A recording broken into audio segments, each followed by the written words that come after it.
Well, I think awareness is a good one, especially being here with a nice day and all. You know, I was talking to someone the other day about the awareness of the people here. Mm-hmm. You know, it's like when you go to if you go to most festivals or maybe a amusement park or a fair, you're all there for this pretty much the same reason, have fun or whatever. But you don't really say hello to every single person. No. Whereas this type of event, everybody tries to say hello to everyone. We're not only here for the same reason, but we're on the same wavelength pretty much. So you can just walk up to any person, have a conversation or do an interview. And I think that's fantastic.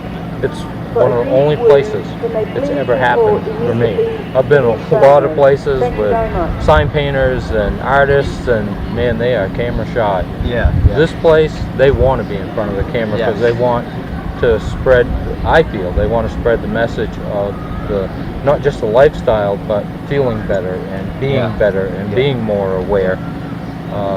It's very important. Yes, it's an amazing place. So how do you think that will expand in the world, or do you think it will expand in the world? Well, I believe not with just the lifestyle and food we're eating, but humans put off a certain type of energy, right? And there's chemistry. You know, you can be best friends with one person or good friends with another person or whatnot. So I think the combination of the healthy foods, which we're meant to do anyway, you know, fruits and vegetables, when you put that into your diet, and you get some fresh sunshine, good sleep, you get an exercise, that increases your senses or your awareness for the energy of other people. You know, you can sense if somebody's a good person or a kind person, or somebody that's up to no good. Your intuitiveness becomes stronger. You know, along with your taste of food and whatnot, your sense of smell and your hearing. But what I've noticed on this diet, a big thing is with the awareness. If I'm around someone who's negative or someone who's having trouble or needs help, I'm able to stay calm. You know, I don't get upset. I can stay relaxed and sort of share that energy to that person if they need some. And if they can sense that, you know, before they even change their diet, they can sense that, they can be attracted to that. They have that option. You know, and then they can take that step and move towards things that are better for them. So I think it's great. The awareness and food, and everything just together collectively works like a system, a powerful system. So people don't know what you're drinking. This is a green smoothie that I learned how to make from Arnold Kaufman. Okay. Yeah, working at his cafe. He introduced me to the green smoothie 5 years ago, and I liked it. And I started working for him part-time. And over the years of making it, eventually you make it to your specification. And there's a little bit of a science to it. So this is, this particular one, normally when I make it, it's, I like to use leafy greens, which would be baby spinach or kale or collards. Those three, those are my three favorites. And then I'll use gala apples, my favorite apple. And I'll use ripe, peeled, frozen bananas. Okay, so you freeze your bananas first. Yeah, I wait till they're ripe, and you wait for the spots. You peel them, throw them in a Ziploc bag, chuck them in the freezer. The next day they're ready to go. That becomes not only part of the ingredient and the taste, but it's an ice cube without using an ice cube. Now this one today though, there was no apples left, so I snuck in some jackfruit. Oh, you did? Okay. So it's jackfruit instead of apple, and I only have four bananas in this one. Usually I use like 6, maybe 7 bananas. Gives it a little more milkshake texture, which is very good. But this is still pretty tasty. You want to try it? Yeah. Go ahead, give it a shot. I think it's pretty good. I mean, typically I have more bananas, but I did the best I could. Not bad. It's very smooth. Yeah. Sweet. It's got a nice body to it. Yeah. And if you make a smoothies enough times, you get used to it. And that's another thing that would be good to talk about. Most people, most American eaters, they're not used to eating food themselves. You know, fruits and vegetables. Like, when is it ripe? When's the perfect time? When is this ready? How do I peel it? How do I eat it? Because most of the stuff we use processed. Like a bag of chips, you just open it up and you can eat it. You don't have to cook it. You don't have to do anything to it. It's ready to go. And think a lot of Americans are used to that. Mm-hmm. But like, you know, make something like this, you do it enough times, it becomes second nature. So it's like an art. It definitely is.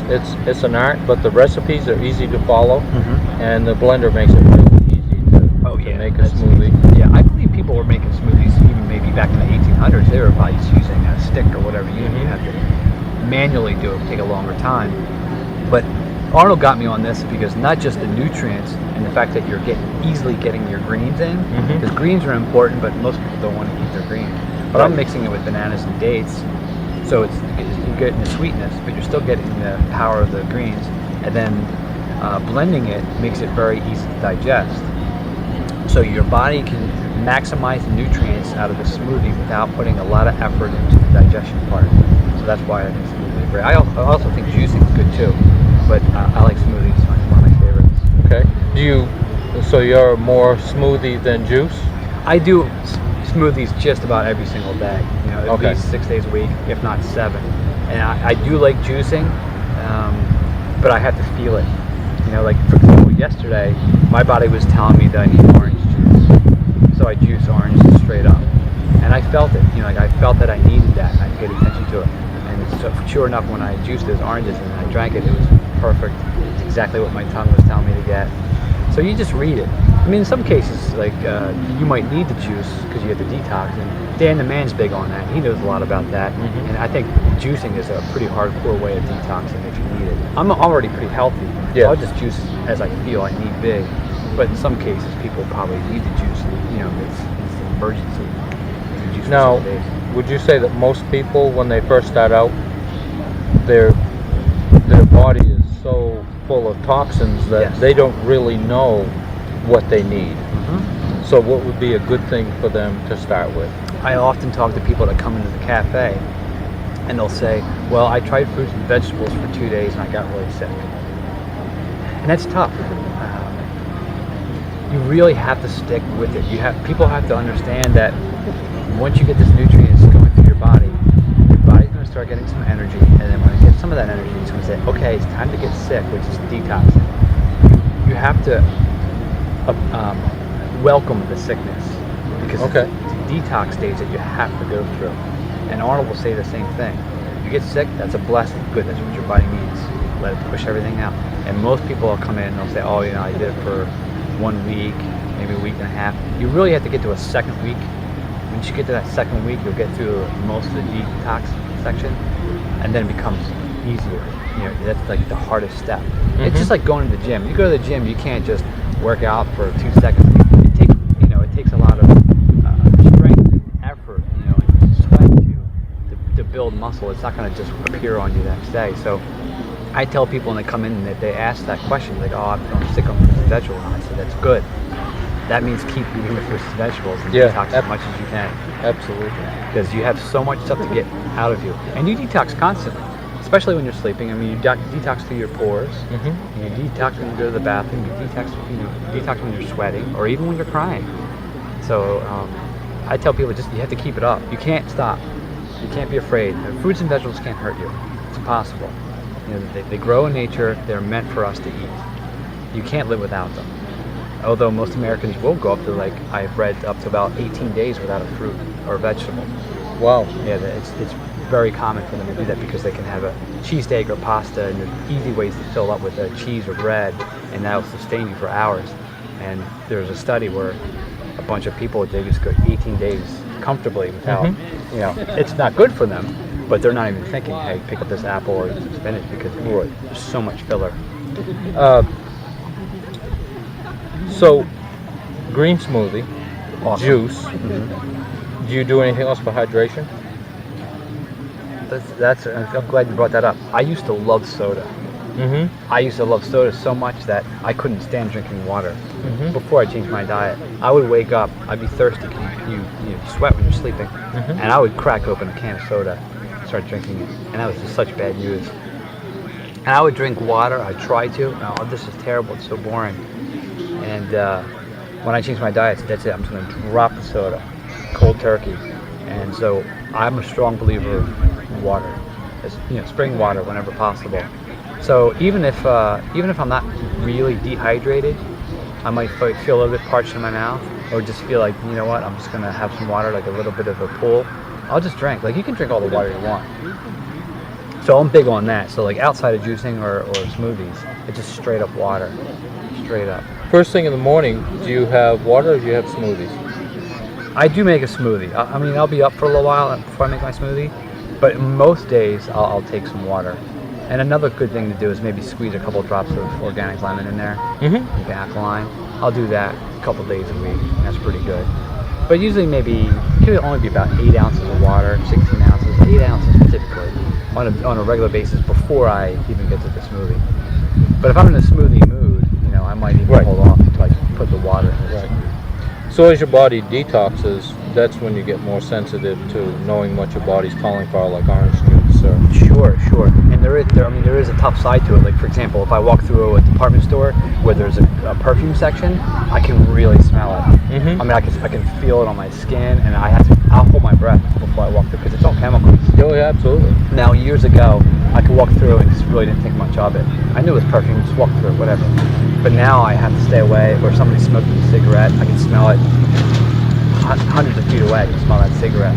So you become sensitive in that aspect too. But that's a blessing. Like, okay, I don't like that smell, but that's your body telling you to get away from that. So you know to get away. Like, I have friends who eat whatever they want, and they come to me and they say, hey, I don't get sick. I'm eating whatever I want, I don't get sick. And I said, well, that's not good, because your body's suppressing something, and at some point, you know, it's going to come crashing down. So like, if you're a regular eater and you don't smoke and you're at a place where there's smoke, it won't bother them, because they're filled with toxins anyway. They kind of just deal with it. Whereas if I smell a cigarette, I have to go the other way. So that's one side, which is actually good. But then your taste, your sense of taste becomes better. Like, I don't crave the junk food. I don't crave the snacks. I actually want an orange. Or like today, I wanted apples, but there's no apples left, and I thought, you know what? I'm feeling jackfruit, so I put the jackfruit in there. You know, I'm not just so much second guessing, but I'm actually feeling my palate. And that's your tongue sends the message to your brain, say, this is what you need on this day, or maybe it's grapes, or maybe it's watermelon, because there's something in there that you need, and you become more aware of that. And that is your heightened awareness. I mean, once you get in tune with your body, if you listen to your body, your body's speaking all the time. You just have to know what it's saying. Yeah, and maybe from a distance it might seem a little crazy, but once you get the hang of it, it makes a lot of sense. And it goes back thousands of years to the beginning of man. You know, we figured it out. We figured out what the fruits were. We ate them. So, you know, your whole aspect of everything you do becomes... I mean, even just listening to music. You know, I can appreciate music a little bit more. You know, or just appreciate the sun for 10 minutes. You know, smell, you know, the air coming off the trees, whatever. And you know, you follow it. Once you get on the right path and you get good at it and you do it enough time and you stick to the good foods, you'll see signs. And you just pay attention to them and just go with them. And the path is there. You have to see it. That's all.